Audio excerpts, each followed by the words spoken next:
Why, hello there, darling, and welcome back to the Empowered podcast. I'm so delighted that you are here. Today, we're talking about a four-letter word: fear. Fear is intense, it is powerful, it is strong, it really dictates our life. And I want to talk about it because I've been noticing something really incredible happening within myself based from my own work towards expanding my consciousness and stepping into a more spiritual essence of existence. And I'm curious if you're noticing the same. I want to bring some light to the spiral of fear, the overpowering energy that fear brings to us, and hopefully bring you a little bit of insight into understanding that the fear that you may be getting spiraled into or feeling or becoming a part of doesn't have to run your life the way that maybe it has in the past. So, fear is really about when we let our mind take over with a belief that something negative is going to happen, right? So we have a fear that something bad is going to happen to us, something bad is going to happen to somebody else, that something bad is going to happen. And when we're in that fear, we're actually looking towards the future. So we have this belief that something horrible is going to happen, therefore we feel fear now. I don't trust this. I don't understand it. I can't control the outcome. Therefore, I'm in fear. But fear is really just our mind creating a story sometimes based on past traumas, past experiences, past beliefs that have occurred, but it's just a story. Now, sometimes there are moments when we have fear, like our physical body may be in jeopardy. Like sometimes I experience this when I'm out for a walk with Dixie and I see a mama deer and her babies, and I realize that if I get too close to her, she's probably going to attack me. Even that fear in that moment, we can transcend that fear because fear is a really low vibration. And so, for example, in that example of mama deer and me, if I'm in the embodiment of fear, the energetic vibration that I'm emitting, that I'm radiating out, is lower than that if I were in the embodiment of love. Love is a higher frequency. Love is a higher vibration. So the energy that is emitted out or radiated out from me can be felt as love, as peace, as calm. So, and you know how people say that like dogs can feel your fear? You know, if you have a scary dog in front of you, they can feel your fear. It's because they can feel the energetic frequency. If you're existing at an embodiment of love, this energetic frequency of sharing the vibration of love, even wild animals, for the most part, I'm not saying to go out and like test this over and over, but wild animals are going to feel that shift. They're not going to feel scared of you. They're not going to feel threatened by you. They're going to feel that energetic experience of love. Whereas if you're in fear, they're more likely to be scared, to be worried, to be intimidated, to feel threatened by your presence. Now, this is all more of a physical experience, but this is what happens when our mind creates stories about the future or the past. And remember that our mind is very, very intelligent. It is very smart. It is very clever. We are gifted with this incredible intelligence. And yet, most of us we don't own our mind. Our mind owns us. And our mind perpetuates moments of fear because it can keep us at a lower vibration where we can manage and maintain what's occurring. This is the way that I like to think of the ego. The ego is like, okay, cool. So if I can keep you here, I know what kind of negative outcome is going to occur, but I know that we can handle that. Whereas if I let you navigate over here to all of this embodiment of love and joy and everything you've ever wanted coming true, I don't actually know what's going to happen. And that's scary. So I got to keep you over here in this lower vibration where we can manage the negativity that comes our way because we're familiar with it. And so when we allow ourselves to come into a cycle of fear, which oftentimes we just suddenly, it's like we come to and we're in the spiral of fear rather than actually seeing it starting to occur, we're going to feel the sensation of like everyone is against us. There's no possibility of a positive outcome. We only see one outcome possible, and it's usually some form of negative for us or for others. There's separation, like it's us against them, or they're all against me, or they're closing doors in my face, or all these pieces aren't working. That's a sense of fear. Love is a sense of unity. When we're in the embodiment of love, we trust that whatever is meant to happen will happen. We trust that we can speak our mind in a way that we need to. We trust that we can communicate or connect with others in the way that is required for our soul's expansion. When we're in the embodiment of love, this will go a little bit deeper too. When we're in the embodiment of love, we realize that even something like physical death is not the end of our journey. When we're in the embodiment of love, there is no harm, there is no good or bad. It all is love. And maybe you felt this in you. Maybe you felt little moments of it. Maybe you've been able to maintain or manage the embodiment of love for an extended period of time. But if you have, you know what I'm talking about. It's like infinite peace where there's no time. It just all is as it's meant to be. And it's a beautiful place to exist within. And the key I find is to be able to take that infinite peace, that embodiment of love, all of that, and bring that into the aspect of us that is here in this physical 3D realm. Most of us here in this physical 3D realm use fear as an instigator to make things happen. So we use fear to motivate us to do things. I am afraid I won't have enough money, therefore I better get to work. I am afraid that those people won't like me, therefore I better shut my mouth. I am afraid that that person is going to get sick, therefore I need to do everything I can to make them do what I believe is best so they won't get sick. This is all based on fear. We fear an outcome, therefore we motivate ourselves to take action to try to mitigate that.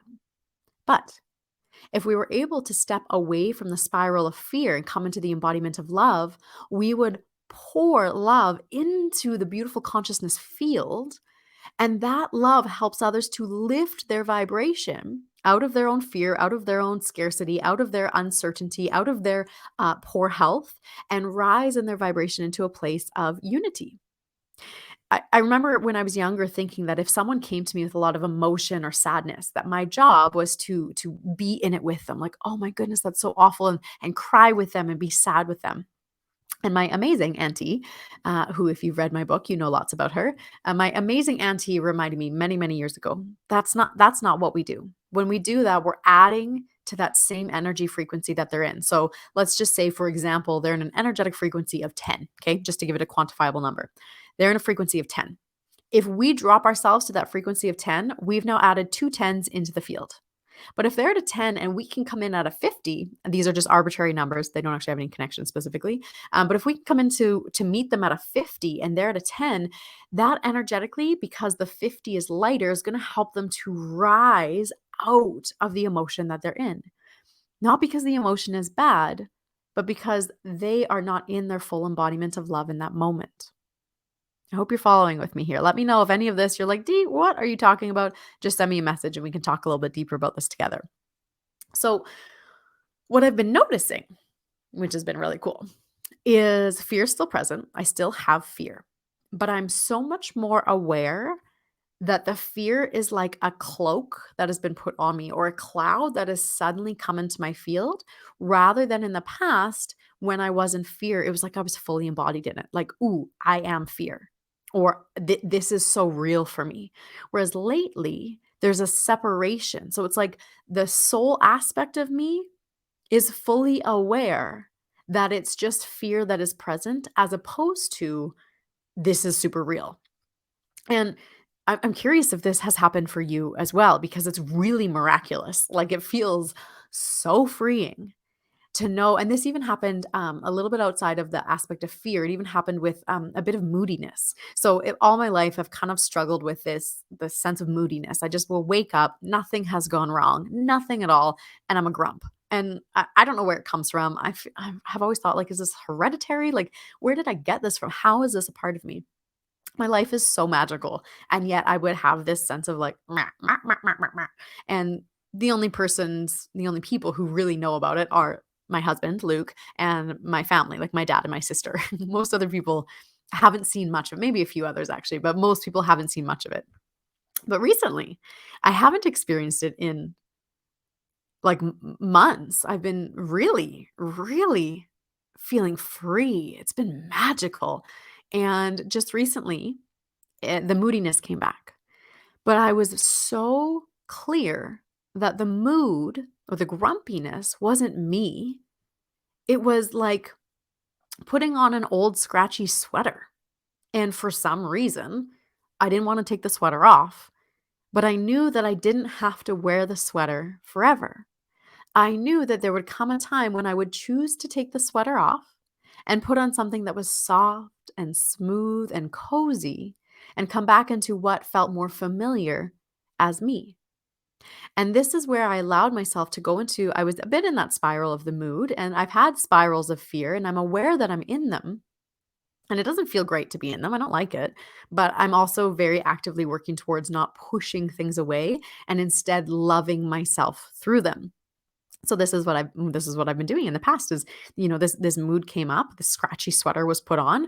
I didn't really like it, but I allowed myself to accept that that's where I was in the moment and to love myself through it.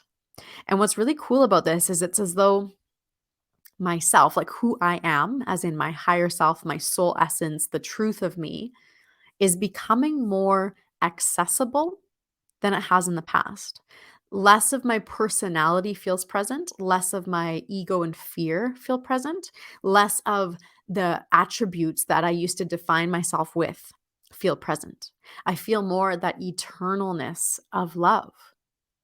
And once we start identifying the spiral of fear that we get ourselves caught in and knowing that it's not going to last forever and that we're not actually in any fear at all. There is, there is no threat. It's just story. There's no end. There's no beginning. Our soul is eternal. There's no end and there is no beginning. Our soul is eternal. When we can really start to embody that, we understand that everything's okay. That we don't have to be angry, that we don't have to yell at others, that we don't have to control the choices that they make, that we don't have to manage the outcomes in our life so that we don't have to experience that fear. We actually can handle anything that comes our way. We are so powerful. We are so magical. I had, this man sort of yell at me this morning. I go for my workouts usually early in the morning, about 6:30, and I took Dixie for a walk after that. And so it's like just after 7, we're out for a walk. It's very cold, so we're bundled up, and Dixie's just running around in this nice little walking trail where there's lots of people, lots of dogs, lots of ducks and geese and all sorts of things. And I mean, it was early in the morning, it was very cold, so there weren't any other people around except for one man, and he was walking towards me, so he went past me. And as he started coming closer, I tried to make eye contact as I always do, and I said, "Good morning." And he didn't make eye contact, and then his response to me was, "Dogs aren't allowed off leash since COVID." That was all he said. I thought, "Oh, what?" And I thought, "Oh my goodness. He's in a spiral of fear that Dixie is going to come up to him and give him COVID. Like he's afraid that Dixie, who I mean, for those of you who know me, know that Dixie to me is not a dog. She is a whole sentient being. She's so beautiful. She is everything, and she is pure love. So I was just so shaken by this. And after I kind of gathered myself, I just replied out loud, kind of in passing, of it's okay to let go of the fear and find the love within yourself. And he said nothing back in return. He probably thought I was a crazy person. And then I just walked off thinking, how can I embody more love in this moment? How can I take this little bit of fear that I feel, this little bit of attack that I feel, and transmute this energy into more love? How can I transmute any energy that I'm feeling that is present within me into more love? Because love is the highest frequency. Love is the vibration that is going to create healing. Love is such a higher frequency that it actually helps pull those in fear up. So, the more of us that can embody into love rather than hate, rather than anger, rather than fear, rather than control, the more of us that are in this frequency of love, we're actually helping to elevate others. So, even if someone in your family is deeply entrenched in fear and they are so angry at the government or angry at the news or angry at you or angry at what's going on in any way, instead of getting into the anger with them, instead of spiraling in the fear with them, can you choose to be fully present in the embodiment of love? Can you choose to identify that it's just a spiral of fear and it does not own you? And it does not have control over you? Can you embody love? I would love for you to start trying this and playing with it and let me know how it goes. Um, it's definitely a journey to really start to understand what is ego, what is not, what is fear, what is not. And I'm really excited for you to step into this because I truly believe this is what's going to create change in the world. The more of us as individuals that empower ourselves with this awareness and these tools and taking these action steps every day from a place of love, not like I'm better than everybody else because I don't have fear. It's not about that. The higher into the embodiment of love that you come, the more you realize there is no competition. It's never about being better than someone else or I'm the teacher that teaches them. It's not about that. It's love. We just want everyone to experience the embodiment of love that is accessible to each and every one of us. And the way for that to happen is for individuals like yourself and myself to stay committed to this work. So, my request of you is to take what you have heard from me today, integrate it with different aspects of what you've experienced in your life, what you know to be true, all of these pieces, and play with it. Practice, explore it. Let me know if you have any questions. Come into the Empowered Woman Collective on Facebook if you want to share a few pieces of what's coming up for you. And let us know how this experience of letting go of that spiral of fear is for you. And if you're listening to this when it comes out in the middle of October, know that in a couple weeks, I am hosting a really beautiful training called The Abundant Woman, October 25th till the 28th. And it's going to be both in the Empowered Woman Collective on Facebook as well as on a Zoom link for those who want time away from social media. And it's all around how we can expand our consciousness into seeing that the more abundant we become financially, consciously, energetically, the more we have to give. And the more we give, the more we create a positive impact in this world through the embodiment of love. So I would love for you to join that training. It's totally free. So go ahead and check out the Empowered Woman Collective on Facebook or get on my email list if you're not already there. And I'll be sending out details coming very shortly for you. I love you. Thank you for being here. Thank you for being committed to noticing the fear and stepping out of it. It is going to be what creates massive change. If not for everyone else in the world, it will for you. Thanks for tuning in. I will chat with you soon. Mwah.